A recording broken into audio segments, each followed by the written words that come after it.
पटना में सीएम नीतीश कुमार का जनता दरबार कार्यक्रम का आयोजन किया गया, जिसमें कई मामलों का ऑन स्पॉट निपटारा किया गया है। जनता दरबार कार्यक्रम में मुख्यमंत्री कई महत्वपूर्ण विभाग से जुड़ी फरियाद सुनते रहे हैं। सामान्य प्रशासन, स्वास्थ्य, शिक्षा, समाज कल्याण, पिछड़ा एवं अति पिछड़ा वर्ग कल्याण, वित्त, संसदीय कार्य, अनुसूचित जाति जनजाति कल्याण, अल्पसंख्यक कल्याण, विज्ञान एवं प्रौद्योगिकी, सूचना प्रौद्योगिकी, कला संस्कृति, श्रम संसाधन तथा आपदा प्रबंधन विभाग से जुड़ी शिकायतों को सुना और कई मामलों का ऑन द स्पॉट निपटारा भी किया। विश्व जनसंख्या दिवस पर देश में जनसंख्या नियंत्रण कानून को लेकर के एक बार फिर से बहस शुरू हो गई है। केंद्रीय मंत्री बीजेपी के सांसद गिरिराज सिंह ने देश में जल्द से जल्द जनसंख्या नियंत्रण कानून लागू किए जाने की जरूरत बताई है। सिंह ने कहा है कि 10 बच्चे पैदा करने वाले बगैर कानून के नहीं मानेंगे। इतना ही नहीं, केंद्रीय मंत्री ने यह भी कहा है कि देश के विकास में जनसंख्या बाधक बन रही है, सामाजिक समरसता भी खत्म हो रही। आज विश्व जनसंख्या दिवस के रूप में पूरी दुनिया सतर्कता जनसंख्या दिवस के रूप में मना रहा है। भारत के अंदर सुरसा की तरह जनसंख्या की गति बढ़ रही है। अगर मैं चाइना और भारत से तुलना करें तो 1978 में 1979 में एक कानून बना। 78-79 के कार्यकाल में हमारा जीडीपी भी चाइना से अधिक था और जनसंख्या की गति भी चाइना का हमसे अधिक था। लेकिन आज उल्टा हो गया। आज 1 मिनट में चाइना 10 बच्चे पैदा कर रहे हैं। 1 मिनट में भारत 30 बच्चों से अधिक पैदा कर रहा है। अगर ये गति एक कड़े कानून से ही रुक सकता है, सभी धर्मों के लिए कानून समान हो, तभी ये रुक सकता है। अगर ये नहीं रुका तो भारत को विश्व के रफ्तार में, विकास के रफ्तार में, विश्व के स्थान पर पहुंचने में कठिनाई होगी, क्योंकि हमारा संसाधन सीमित है। सीमित संसाधन में ये सुरसा रूपी बढ़ती हुई आबादी हम प्रतिदिन ऑस्ट्रेलिया और इजराइल एक साथ पैदा कर रहे हैं। 2 करोड़ से ऊपर बच्चे पैदा हो रहे हैं। इसलिए मैं अपील करना चाहूंगा कि आज शपथ ले, चाहे सब राजनीतिक दलों से, किसी धर्म और राजनीति के चश्मे से ना देखें, इसे देश के चश्मे से देखें। एक कड़ा कानून के लिए सड़क से लेकर संसद तक आवाज उठे। मंगलवार को बिहार के लिए ऐतिहासिक दिन होगा, क्योंकि प्रधानमंत्री नरेंद्र मोदी पटना आ रहे हैं। करीब शाम को 5 बजे पटना आगमन होगा। पटना में शाम को बिहार विधानसभा का शताब्दी समारोह आयोजित होगा, जिसमें वो शिरकत करेंगे। समारोह खत्म होते हुए दिल्ली लौट जाएंगे। वन पर्यावरण मंत्री नीरज बबलू ने पीएम के आगमन को लेकर के मीडिया के सामने अपने बयान को साझा किया। देखिए, माननीय प्रधानमंत्री जी देवघर में एयरपोर्ट उद्घाटन के लिए आ रहे हैं और उसके बाद बिहार आएंगे। बिहार में भी बट ब्रिज जो हमारा सिंबल है बिहार विधानसभा का, उसका एक सिंबॉलिक उद्घाटन करेंगे और उसके बाद एक कार्यक्रम भी है। तो मुझे लगता है कि कुछ न कुछ 1-2 और शिलान्यास, उद्घाटन वगैरह है। इसके अलावा मुझे लगता है कि बिहार में कुछ न कुछ जरूर दे करके जाएंगे। जिस तरह से माननीय प्रधानमंत्री जी का बिहार के ऊपर विशेष नज़र रहा है, विशेष फोकस हमेशा से रहा है, तो पूरा उम्मीद है कि बिहार को कुछ न कुछ सौगात मिलता रहा, पहले से भी मिलता रहा है और आगे भी मिलेगा। देखिए, विपक्ष का काम है बाजा बजाना, रोते रहना। विपक्ष के पास कोई मुद्दा नहीं है, मुद्दाहीन विपक्ष हो गया है। जनता ने दरकिनार कर दिया है, इसलिए उनके पास सिर्फ आरोप लगाने के अलावा कोई चीज़ नहीं रह गई है। बिहार पूरी तरह विकास कर रही है। बिहार में मुझे नहीं लगता कि किसी चीज़ की कमी रह गई है। जिस तरह से सड़कों का जाल बिछा है, पिछले ही दिनों माननीय गडकरी जी हमारे आए थे और उन्होंने कह के गए कि 2024 तक हम बिहार में जो सड़क का जाल बिछाएंगे वो अमेरिका की तुलना में रहेगा।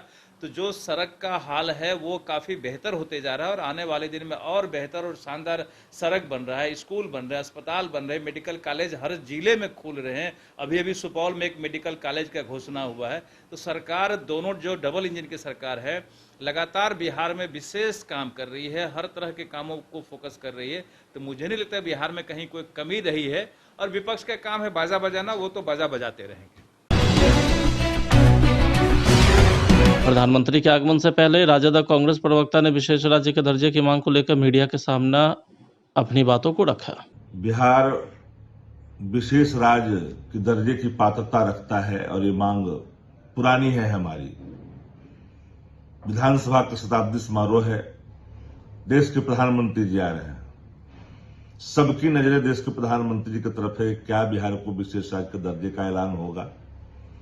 उसी विधानसभा ने सर्वसम्मति से पारित कर करके भेजा है भारत सरकार को और उसी शताब्दी समारोह में प्रधानमंत्री जी पहुंच रहे हैं। नीति आयोग कहती है कि बिहार हर सूचकांक में नीचे है, तो इससे अच्छा अवसर और कुछ नहीं हो सकता कि जिस विधानसभा ने सर्वसम्मति से पारित किया हो उसी विधानसभा के शताब्दी समारोह के अवसर पर प्रधानमंत्री जी पहुंचे, तो वादा पूरा करने का इससे अच्छा सुनहरा अवसर क्या हो सकता है।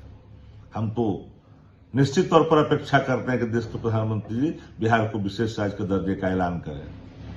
देखिए, जिस विधानमंडल से 2 बार बिहार को विशेष राज्य का दर्जा की मांग केंद्र सरकार को जा चुकी है, प्रस्ताव जा चुका है, उसी विधानमंडल में प्रधानमंत्री भी होंगे और उस मंच पर बिहार के मुख्यमंत्री नीतीश कुमार भी होंगे। तो हमें ये उम्मीद करनी चाहिए कि मुख्यमंत्री नीतीश कुमार बिहार के लिए विशेष राज्य के दर्जे की मांग उठाएंगे और प्रधानमंत्री से कुछ ठोस आश्वासन ले पाएंगे। अगर वो ऐसा करने में विफल रहते हैं तो ये मान के चलिए कि जिस तरह से उन्होंने बाल और नाखून वाली राजनीतिक नौटंकी की थी ना, ये विशेष राज्य का दर्जा भी उनकी राजनीतिक नौटंकी है। मधुबनी के झंझारपुर प्रखंड क्षेत्र के अररिया ओपी के मौवाही के समीप NH-57 पर उस वक्त अफरा तफरी मच गई जब फूलपरास से बकरीद का जश्न मनाकर मनीगाछी अपने घर के लिए लौट रहे लोग सड़क दुर्घटना का शिकार हो गए। वैगनआर कार की टायर फट गई और तेज रफ्तार कार अनियंत्रित होकर के पलट गई, जिसमें 4 लोगों की मौके पर ही मौत हो गई। तो वहीं कुछ लोग के घायल होने की भी बात सामने आ रही। 2 ब्रॉड डेट आया हुआ था जो एक्सपायर कर चुका था और टोटल यहाँ से 7 आया हुआ है, जिसमें 2 को स्टिच किए और 4 को ऐसा ड्रेसिंग ऑन करके किया हुआ है। सब ठीक ठाक है और पता चला कि एक अनुमंडल रेफर किया गया था जो वहाँ एक्सपायर कर गया है। घायलों की बाकी जो घायल मरीज हैं उसकी स्थिति कैसी है सर? ये लोग ठीक है, नॉर्मल है। नॉर्मल। अपना नाम बता दो। डॉक्टर उमेश कुमार है। पटना के फुलवारी शरीफ करोड़ी चक गांव में अपराधी का तांडव देखने को मिला है। फुलवारी शरीफ थाना के सिपाही पर शराब पीकर मृतक के परिजनों से हाथापाई करने का भी आरोप लगा है। रविवार को मृतक के परिवार और गांव के लोगों ने मिलकर फुलवारी शरीफ मेन रोड को जाम किया था। पुलिस प्रशासन ने समझा बुझाकर यातायात को तो खाली करवा दिया और अपराधियों को जल्द पकड़ने का आश्वासन भी दिया है। पेश है एक रिपोर्ट। अच्छा, जितेंद्र जी आपके कौन हुए? पति। जो अभी मृतक जितेंद्र जी हैं जिनकी हत्या हुई है, आपके पति हुए हैं? हाँ। अच्छा, आपको हत्या के बारे में कब पता चला? हाँ, सुबह पता चला। कैसे पता चला? कैसे पता चला? हमको पता चला, फोन किया, सिपाही आया तो लड़ाई झगड़ा होने लगा, तो हमको बोला। कौन सिपाही? ये फुलवारी थाना के। अच्छा। एगो दारू पी के आया। अच्छा। आया तो फिर सवाल पूछा कि आप हमको घर के हम देखे मर्डर हुआ तो हम नहीं जाने, आप कैसे जान गया? तो क्या हमको सवाल काहे लगा रहे हैं? यही में मारामारी हो गया है। मोहल्ले में था? हाँ, हूँ बसवे था। हत्या हुआ जब पोल के पास? हाँ, हूँ। हमारा मारी पर मैंने मुँह मारा लगा था यार, और तो सब मारने लगा। आगे हाथ छोड़ सिपाही तो किसके साथ मारा पीटी हुआ है? आइए थोड़ा आगे आइए। ठीक है, गिर गया था। आपके साथ मारा पीटी किया है? हाँ, आए थे, पूछे, हम लोग पूछे कि आप आए यहाँ से लहास लेके गए, खेत पधार में घर नहीं था, गली में घर था, आप रात में उठा के लेके गए। हम लोग पूछ रहे कि बिना पूछे हुए कैसे लेके गए कि और मेरा घर कैसे जाने के आप यहाँ पर आ गए? यानी कि आपको पैसा दिया गया है, इसी बात पर मेरे इतना ड्रिंक किया हुआ था कि पहले मेरे ऊपर गिर गया। पहले तो पता नहीं चला, महक रहा था मेरे ऊपर। हाँ, पिया हुआ था। हम लोग मेरे पर गिरा, फिर माँ पे गिरा, उसके बाद हम गिरा तो हम लोग मारने लगे। आज 2 ठो आदमी थे, एक आदमी को कैसे मार पाएंगे? जी बिल्कुल। उतना भी मार नहीं बचा है। औरत से मर्दाना जानते हैं कि अब कितना भी मार खा सकता है। गलती का हम तो कहेंगे उसको पकड़ तो लेता जैसे थाना कि में। वो पिया हुआ था, पूरा स्मेल आ रहा था उसके मुंह से। हाँ पूरा फुल। आप जैसे वहाँ खड़ा है वैसे हम भी खड़ा थे, इतना में तो हल्का आ रहा था, जी। अचानक से गिरा, हम नहीं देखे। मतलब कि लड़खड़ा रहा था वो। हाँ। सिपाही जो है, तो मतलब वो पूरा पीने के अवस्था में था, पूरा पी के टाइट था। हाँ कि हमको से सवाल काहे लगा रहे हैं, यही मतलब तो उसके बाद जो कल आप लोग जो रोड वगैरह जाम किए हाँ। खोजाम की मजार के पास, तो वहाँ पर बहुत से पदाधिकारी, विधायक या और भी लोग आए होंगे, हाँ। क्या कहें आप लोग को? वो लोग तो कह रहे हैं कि हम लिखित देवे नहीं करेंगे, लिखित कैसे देंगे हम लोग, हमको अपना पॉकेट से देना है। अच्छा। हमें नहीं दीजिएगा तो कुछ इसको रोजी रोटी खाना कमाना के दे दीजिए। आश्वासन दे के चले गए। हाँ सिर्फ मतलब आश्वासन मिला हाँ, है, अभी बाकी तक कोई में नहीं कार्रवाई नहीं हुई। कोई कार्रवाई नहीं है। FIR का कॉपी मिला है कि नहीं आप लोग? अभी एफआईआर को भी मिली है। वही जीरोक्स फोटो मोबाइल में बोले कि खींच लीजिए। आइए आइए इधर आइए। मोबाइल में जीरोक्स खींचने के फोटो लिए खींचा गया है। तो जैसे कि आपका FIR का कॉपी मिला है। गए थे तो जीरोक्स मतलब ये थे, दुकान बंद था, अच्छा। बोले कि मोबाइल से खींच लीजिए, जरूरत पड़ेगा तो फिर आके ले जाइएगा। मृतक का क्या नाम हुआ? जितेंद्र कुमार उर्फ फेकन पाल। अच्छा, आप कौन हुए उनके? वह मेरा भाई है, क्या नाम हुआ आपका? रोहित रंजन। अच्छा, उनके बड़े भाई पीछे हैं, छोटे भाई? छोटे भाई हैं। आइए आगे आइए। तो जैसे आपको अपने बड़े भाई की हत्या के बारे में कब पता चला? हमको सुबह मॉर्निंग में 6 बजे पता चला, अच्छा, 6 साढ़े 6 में। तो फिर आप एक कहाँ आदमी गए? आए थे, पता चला तो थाना गए? हमको पता चला तो हम थाना में गए। फुलवारी थाना? हाँ फुलवारी थाना में।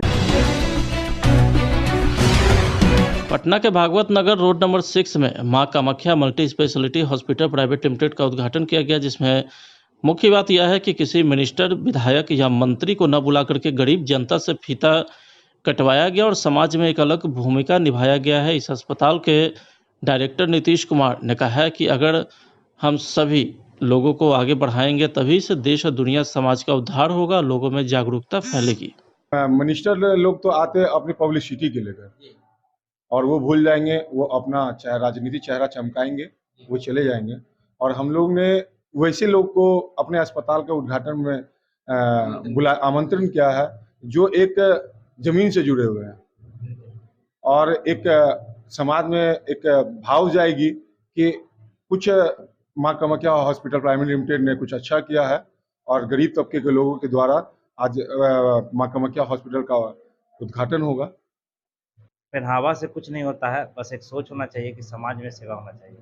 हॉस्पिटल बहुत है, कहीं कोई 2.5 लाख लगता है, कहीं 5 लाख लगता है, और गरीब तत्व के जो लोग होते हैं जो इलाज नहीं करवा पाते हैं, अब जैसे कि आयुष्मान भारत हुआ और LIC हुआ, बिहार सरकार से लेकर बिहार सरकार का जितना भी योजना है, हम लोग हर एक योजना से जुड़कर काम करना चाहते हैं। उनका दिल भरा तब ना आपसे करवाए। वही तो दिल सर के बारा है, जी। इसलिए लेके आए, हमारे बीच में खड़ा किए हैं। जिसका दिल छोटा होता है वो मंत्री विधायक को बुलाता है, वो लोग पब्लिसिटी करने आता जी है, सर, जी। लेकिन जिसका दिल भरा होता है वो आम जनता से, गरीब तबके के लोगों को बुला के जागरूकता फैलाता है कि नहीं देखो हम ये किए, तुम भी ये करो। जी। क्या नाम हुआ आपका? मेरा बिमलेश कुमार सर, कहाँ घर है? सीतामढ़ी जिला सर। अच्छा, सीतामढ़ी से आप आए हैं। देखिए, ये नीतीश जी जो यहाँ के डायरेक्टर हैं इस हॉस्पिटल का, जी। उनका बहुत बड़ा मतलब भगवान का साक्षात उनके ऊपर कृपा है कि उनका ऐसा माइंडलिटी है कि गरीब तत्वों के लोग से हमारा हॉस्पिटल का जो उद्घाटन होगा तो हमारा हॉस्पिटल में काफ़ी तरक्की होगी। आपका शुभ नाम क्या हुआ? प्रमीला कुमारी मेरा नाम है। और जो है कि इस हॉस्पिटल में ICU में क्या क्या सुविधा मिल रही है? ICU में मल्टी स्पेशलिस्ट है, हर चीज़ की सुविधा मिलेगी आपको, जिस टाइप की पेशेंट है उसकी सुविधा मिलेगी। सारे सर्जन, गायनेकोलॉजिस्ट, फिजिशियन, बाकी यहाँ पे है OT वगैरह भी है, हमारा इमरजेंसी भी है, बाकी डॉक्टर्स ऑन कॉल कुछ डॉक्टर्स भी हैं। तो ये 24 घंटा उपलब्ध रहेगा ये हॉस्पिटल? 24 आवर्स। 24 आवर्स।